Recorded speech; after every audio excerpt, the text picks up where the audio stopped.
Mumbai Indians पाई खुशी खबर fit हेले सूर्यकुमार यादव आईपीएल 2024 रे लगातार 3 पराजय पर मुंबई इंडियंस बहुत मुश्किल स्थिति रे रही। टूर्नामेंट टेस्टी रही दल को आगामी मैच गुड़िक जमीती हेले जितवा दरकार। जदि दलर प्रदर्शन एमती रुहे तेबे प्ले ऑफ दौड़ू दल बहुत शीघ्र बाद पड़ो। यह मध्य मुंबई इंडियंस प्रशंसक आसी खुशी खबर। दलर तारका बैटर सूर्यकुमार यादव संपूर्ण फिट हो जाइछंती एवं शीघ्र मैदान को फेरिबा को जाउछंती। इंडियन एक्सप्रेस रिपोर्ट अनुसार बेंगलुरु स्थित जातीय क्रिकेट एकाडेमी बुधवार सूर्यकुमार को फिट घोषित करिछि।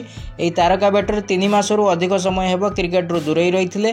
बीसीसीआई और एनसीए फिजिओ सूर्यकुमार यादव को आहत समस्या को नहीं कौन रिस्क उठाइबा को चाहू नथिले। यादव को फिट घोषित होगा पूर्व तांको निरीक्षण में रखिथिले। बीसीसीआई सूत्र अनुसार सूर्यकुमार यादव को 3टी फिटनेस टेस्ट दे गति करने को पड़ता। आउ सबुथिरे सूर्य उत्तीर्ण होइतिबा एनसीए कहिछि। एनसीए रे किछि अभ्यास मैच खेली सूर्य जो से भल फर्म रे नजर आसीथिले। तेणु से मुंबई इंडियंस रे शीघ्र सामिल होबार संभावना रही।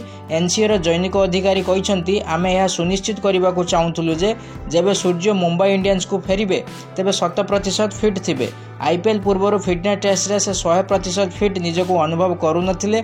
एथिपाई आमे अपेक्षा करिथिलु जे बैटिंग समय रे कोनोसी जंत्रणा हेउ तो नाही। एबे वर्तमान समस्त जंत्रणारु से मुक्त होई सारिछंती एवं मैच खेलिबा पई प्रस्तुत अछंती बोली बीसीसीआई तरफरु कुआ जाईछि।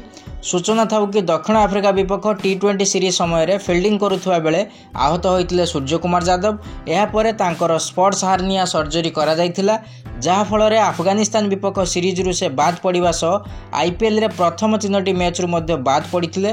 तेबे आगामी मैच रे सूर्यकुमार पुणी थरे एक्शन को आसीबे बोली आशा करा जाउछि। सूर्यकुमार का कमबैक मुंबई को बैटिंग रे आहुरी शक्तिशाली करि पारिबो।